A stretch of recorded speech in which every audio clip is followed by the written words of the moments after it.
Morning mga baboy, akong napalit gapon mga goy no.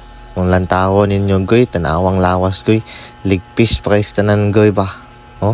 Pero tag-as sila, nahabog ba. Pero nitimbang na sila og 40 ang isa 32. Panggutom na po ni sila goy kay gawlat nga bahogan sila goy ba. Og nakagasto na po ta og 2,000 kapin goy no. Kay nagpalit og isa ka sako nga bahog. Budget ni nila para isa ka bulan. Pero dili ko sure kung mabtan manig isa ka bulan kay ako mangipaspasan og bahog para madako ni sila ba.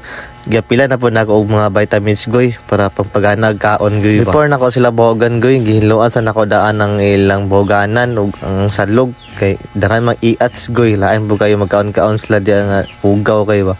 Munang para lami ilang kaon ni pure ginato na goy para po walay mga langaw gapang tugpa goy. Once nga na mga iats goy, dakan kay langaw ga tugpahan bay, hugaw ba ng langaw, dakan mi na siya kagaw. Dapat limpyado kita goy. Yeah. Og nipalit po ko og animal baita para pangpagana sa ilang kaon ba.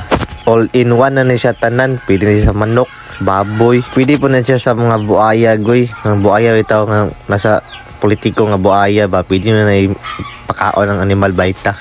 O gimikos-mikos na nato ni goy para lami ilang kaon para masunop ang mga vitamins mo. O gimikos-mikos na ni Insan brother. Yeah. Og kaniya akong gipakita sa inyo goy, sapal na sa lubi bay, nagkagod ko ba, bahog na sa manok, sa kulang na nako feed sa baboy para lami po ang kaon sa manok ba. Naaday may manok nga binuhi diri goy, gagmay pa kay sila. Ang uban dumalaga sa pagkakaroon konsumo sa namon na bay, pero once nga managa na ng manok, pwede na naman na ibaligya o mga kwarta na po dayon mi. Yeah.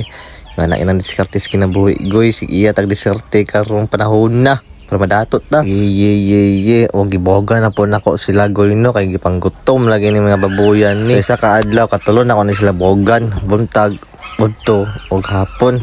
Para abunda sila bahog ba. Para dali ra mo sulpot ang ilang lawas ba. Mudako sila ditso ba. Basta paspasan ni magbahog ang baboy goy. Mubukad na sila ditso. Walay mga 2 ka bulan. Wala. Kabukad na sila, tagko na sila. O obserbahan nato ni sila goy mga 1 month kung naabri sila improvement silang lawas. Naman dyan yung mga baboy nga hinay kay tubo bay sa bundahan ni mo og baho. Pero ang sekreto na paspasan mo nagbutangan og tubig. Kaya ang tubig usa na sa dahilan nga nang mubukad ang baboy. Kay kung puro ra bahog walay tubig, dugay ginain ng tubo bay.